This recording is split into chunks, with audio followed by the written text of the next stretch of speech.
This is an introduction to the power of ClubRunner for clubs who have their own account with ClubRunner.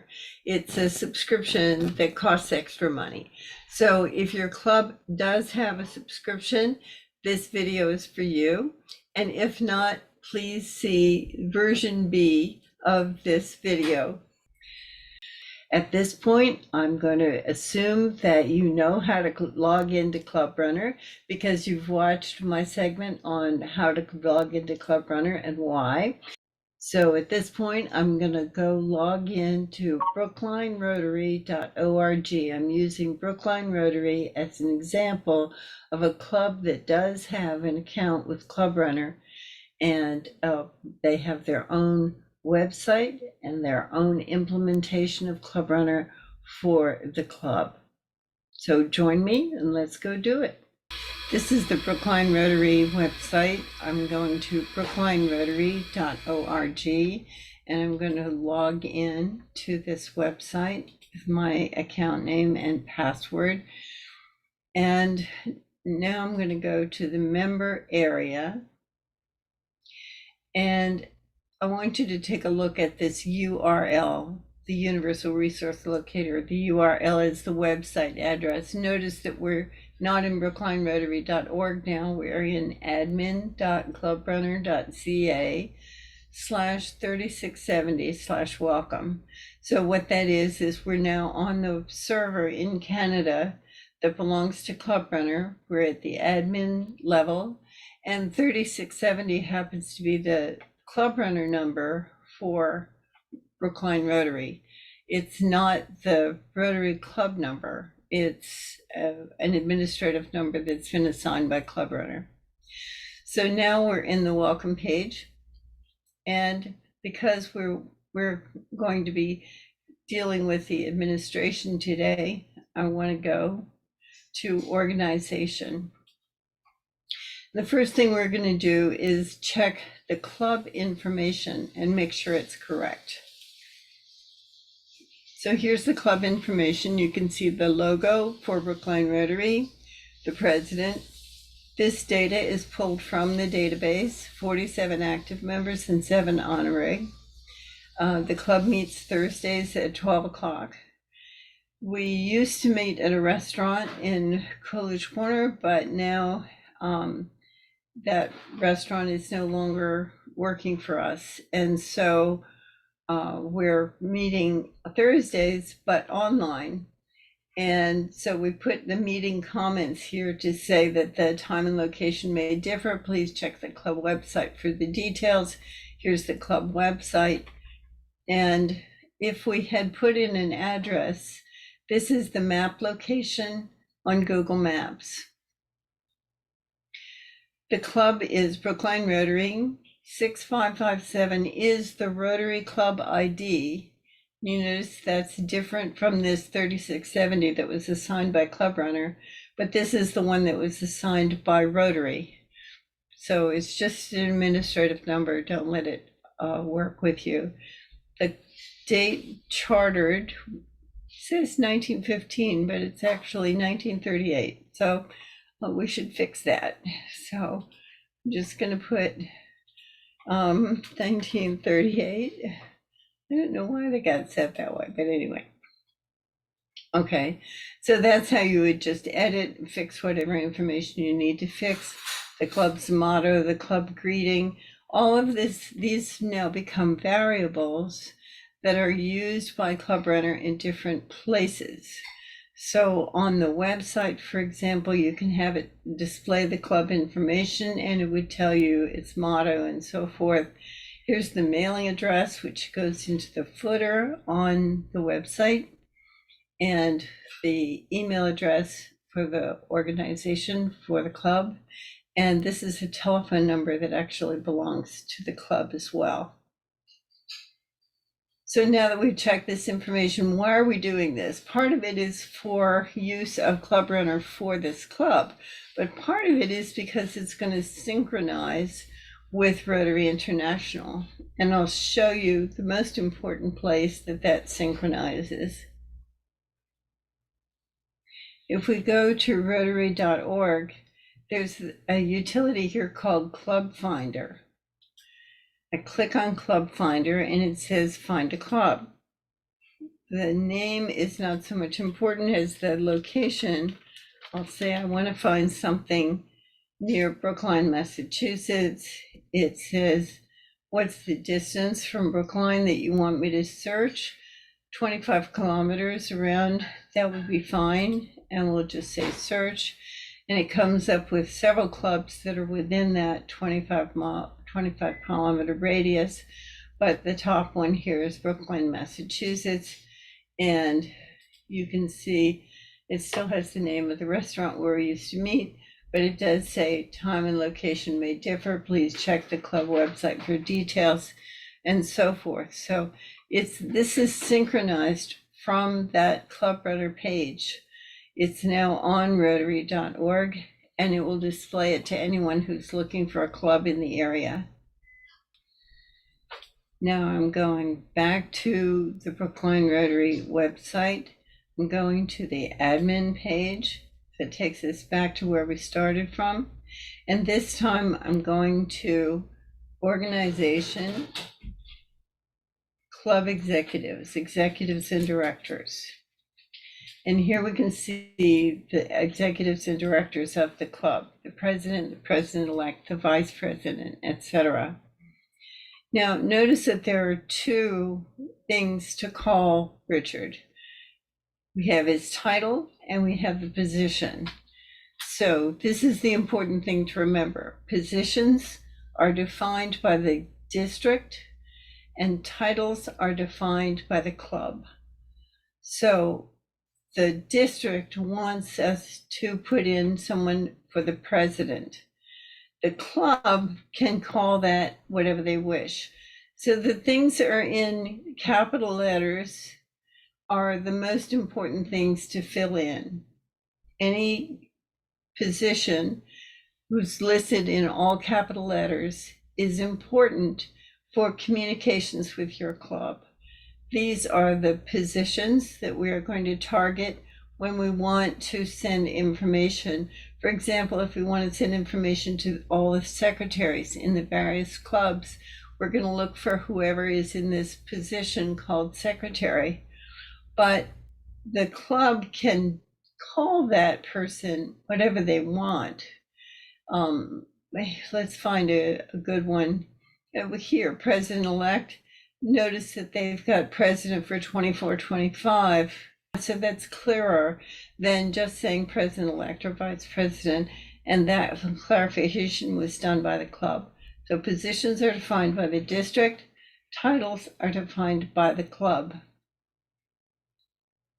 Let me give you another example of why that's important. If we look at the home page for Brookline Rotary, there is a widget that you can enable on a ClubRunner homepage that's called Club Leadership. And it's a nice list of all the leaders in the club. Notice that what it's pulling is the title, not the position. So the position is a code that's used to indicate to the district and to Rotary International what role that person is playing. But the name of that position, like Ken's position here, is listed as President 24-25. That's defined by the club. So that's the two uses of this. The titles belong to the club. You can do whatever you want with them, but the positions belong to the district and Rotary International to help us communicate with the right people in the club.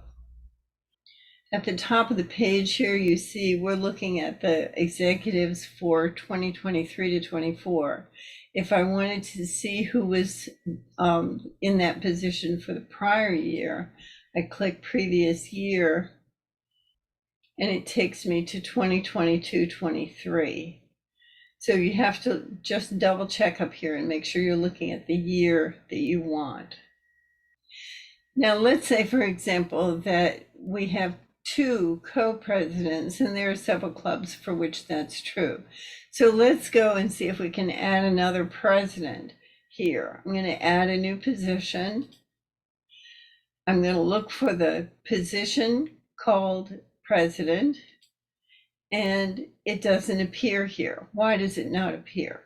And it doesn't appear because Rotary International only recognizes one person in the role of president. So the district has defined a co-president. You can have one or more co-presidents for all that. So we could define another co-president. And if we had one, I'll just make, I'll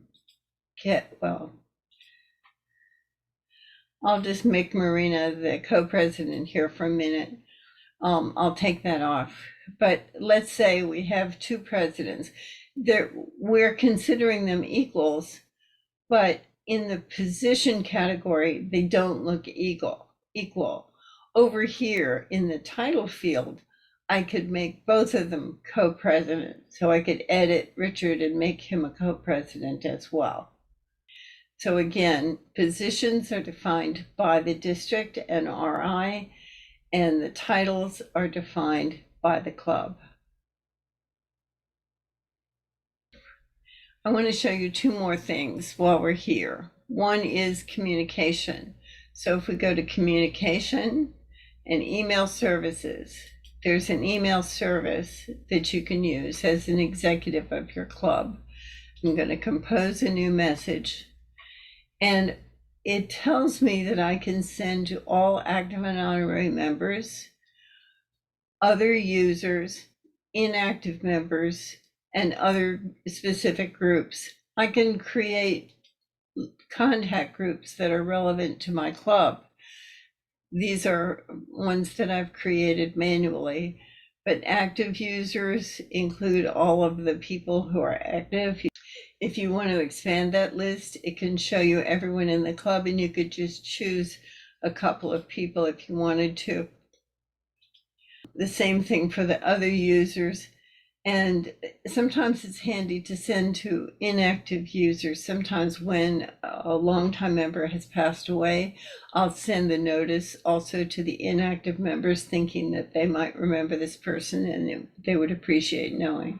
So you have the ability to send to any of those groups that you want to send to. And let me just spend a minute to tell you about this. The subject line is pretty straightforward, but then it looks really ugly here. You can ignore most of this. It knows, because I'm logged in my account, it knows my first name, it knows my full name. And here it gives me a block to edit in, and I could put in whatever text, add some text, including http:// rotary.org. I'll show you in a minute why I did that. Dear nickname, last name. So this is going to pull from the variables associated with the recipient, their nickname, first name, or if there's a nickname defined, it'll use the nickname instead, and the last name. So it would be Dear Tom Jones, which I think is pretty awkward. So I like saying Dear Tom, and which I can do like that. But be careful not to take away these dollar signs, because you have to have a dollar sign at both ends or it won't work. So Dear Tom, using his nickname if defined, and if not, the first name. And then whatever text I want to put in this message. And notice that I put a URL in here. If I want to put a URL, and if I want it to be clickable, then I have to link it. So I'm going to embrace it like that. I've selected it. I'm going to go Control-C to copy it. I'm going to click link. It looks like a link in a chain. And paste that in with a Control-V. And you notice it took off the extra HTTP. It knew to do that. And now that's clickable. Okay, so you do have to explicitly link things if you want them to be clickable in your email. Then you come down here. I almost never include the list of recipients. I do include copy me on this email, and I can either send it right now with this send button, or I could schedule it to go at another time. So I could schedule it to go at a future time, 9 a.m. And then when I say send, because I have it scheduled for a future time, it feels like saying send might do it right now, but it's going to go at this future time. So send right now or schedule, and hit send to do that, and then it will take care of it at that future time that you define. I'm not really going to send that, so instead I want to go up here and show you one more thing, and that is under organization. You can also store documents in ClubRunner, which is kind of interesting. It gives you a place where your users can log in and see things like the board minutes. Here you can see I've created a folder to organize things nicely. And during the time when George Chapman was the president, these are the minutes from the board meetings. When Steve was president, these are the minutes from the board meetings, so forth. That and other important documents that have to do with this club are here. They're only visible to members who are logged into the system.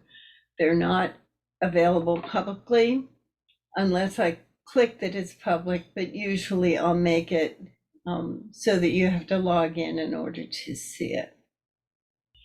So I think those are the most important things for a new executive of the club. I hope you will listen to this maybe a couple of times and play with the system and have a good time with it. It's really a very powerful database, not only to support your club locally, but also to synchronize information with the district and with Rotary International so that we can all stay in touch with one another and do great things together. Thank you very much.